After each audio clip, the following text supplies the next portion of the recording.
Bonjour les amis. Alors le dernier tuto, c'était nettoyage du carré potager qui était devenu une forêt vierge. Là je vous propose qu'aujourd'hui, sur ce carré qui est maintenant nickel, qui est prêt à recevoir ou des graines ou des plants, on se fasse un petit carré de légumes d'une manière simple, efficace, qui va vous permettre de manger des fraises au printemps prochain et puis en attendant un peu de salade, un peu de mâche et puis des radis. Ok, allez c'est parti. On va commencer par les fraises. Alors les fraisiers, ils sont en petite mode comme ça.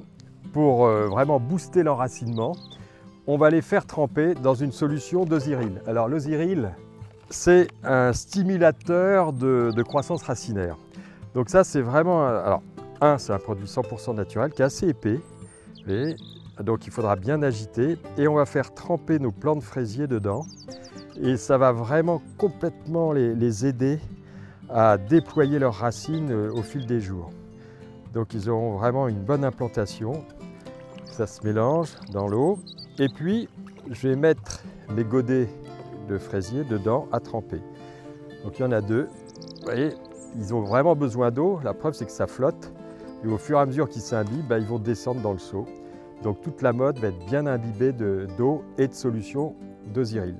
Alors en attendant que ça s'imbibe, on va préparer le petit rectangle pour les fraisiers, parce que c'est quand même assez gourmand le fraisier. Je vais mettre un engrais organique, l'engrais Solabiol, un engrais qui est fait uniquement à partir de matières naturelles. Bon, normalement il faudrait que je prenne un gant, mais bon, j'ai pas de gant. De toute façon, je me laverai bien les mains après. Donc vous voyez, vous saupoudrez. Tac, je vais refaire un aller-retour. Après avoir saupoudré mon engrais, je vais griffer légèrement pour... Voilà, c'est bon. Faut pas en mettre de trop, ça sert à rien. Hop. Là, un petit coup de griffe pour l'incorporer superficiellement. Alors bien sûr, si on voit qu'il y a 2-3 racines qui ressortent, on en profite pour les virer. Et il reste encore un peu de chien-dent. Ça, il faut vraiment le retirer parce que vous pouvez être sûr que si vous le laissez, dans les semaines qui suivront, ça repartira de plus belle. Voilà. Donc léger griffage. Donc là, c'est pas mal. J'ai mis mon engrais, j'ai griffé pour l'incorporer. Et pendant ce temps-là, les fraisiers, vous voyez, ils sont bien imbibés. Impeccable. Alors, au départ, on va les positionner pour être sûr qu'on occupe bien le terrain.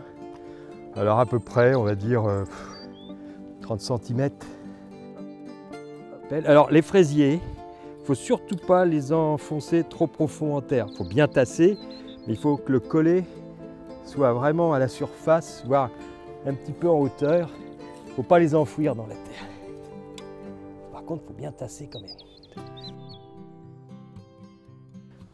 Voilà, hop. Alors voilà, donc j'ai fini de planter mes fraisiers. Et maintenant, il faut les pailler. Alors on peut utiliser 36 paillis, paillettes de sarrasin, paillettes de chanvre, enfin cosses de sarrasin, paillettes de chanvre, paillettes de lin. Et puis là par contre j'ai de la consoude sous la main, je vais utiliser mes feuilles de consoude. Mes feuilles de consoude, je vais les répartir autour de mes fraisiers et ça va faire un super mulch. En plus c'est un mulch qui, en se décomposant, va apporter aussi des éléments nutritifs à mes fraisiers. Voilà. Alors, par contre je ne mets pas les racines. Quand il y a des racines, je les vire. Voilà. On va un peu les répartir. Bon alors, au niveau esthétique, je vous l'accorde, c'est pas le plus beau des paillages. Ça fait un peu foutoir, mais très vite elles vont faner. Elles vont faner, elles vont sécher et ça deviendra un peu plus homogène. Bon là, c'est vrai que c'est un peu moyen. Puis alors là, en plus, c'est vraiment du recyclage parce que finalement, j'utilise tout. Je le fais avec les moyens du bord. La consoude qu'occupait le terrain, je l'ai arrachée, mais avec ces feuilles, je m'en sers de paillis. Donc, c'est ça aussi le jardinage au naturel, c'est utiliser ce qu'on a sous la main. Voilà, donc c'est bon, les fraisiers ils sont bien paillés à la feuille de consoude. Maintenant, on va planter la mâche, la salade et on va semer les radis de l'autre côté.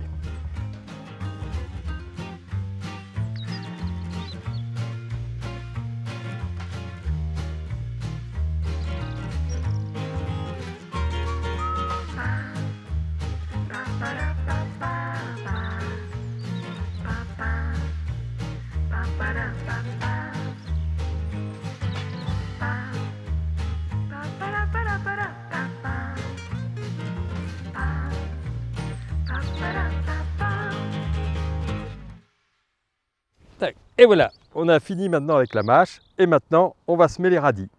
Toute cette bande là. Allez, c'est parti.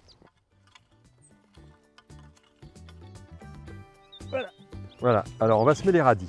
Alors c'est sympa parce qu'il y a 2 sachets à l'intérieur du sachet finalement. Ça va permettre d'échelonner la récolte.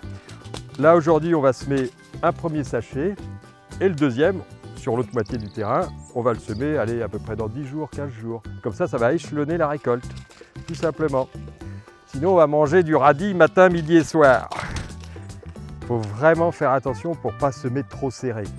Je vais aller jusque là. Donc, c'est le geste auguste du semeur, mais vraiment avec beaucoup de précaution. Et là, je plombe un peu pour bien tasser les graines au niveau du sol. Voilà, c'est bon, bien tassé. Et maintenant, on va arroser. Alors, on peut le faire avec un arrosoir ou quoi, mais là, je suis un peu pris par le temps. Donc, je vais positionner mon arroseur au milieu pour vraiment arroser pendant, allez, on va dire 30 minutes à peu près. Allez, c'est parti. Vous voyez, ça y est, c'est bon. En tout, ça m'aura pris, allez, 3/4 d'heure, 1 heure, même pas. Hein. Et sur un petit carré comme ça, on a des fraises pour le printemps prochain, des salades pour aller dans 1 mois, hein, suivant la météo, à 1 semaine près, de la mâche, un peu de mâche tout l'hiver, parce que ça va faire des belles touffes de mâche. Les carottes, ça m'a permis de redécouvrir une rangée de carottes qui était complètement enfouie. Et puis là, un petit semis de radis en 2 parties. Premier sachet ici, d'ailleurs il faut que je vire celui-là, sinon elles vont germer dans le sachet, c'est embêtant. Et puis l'autre partie du sachet sur l'autre moitié. Voilà, vous avez vu, c'est pas compliqué, simple, efficace. Et puis c'est hyper sympa d'avoir encore des légumes à l'automne et pendant l'hiver et des fraises pour le printemps prochain. Voilà, et bien écoutez, c'est tout pour aujourd'hui les amis.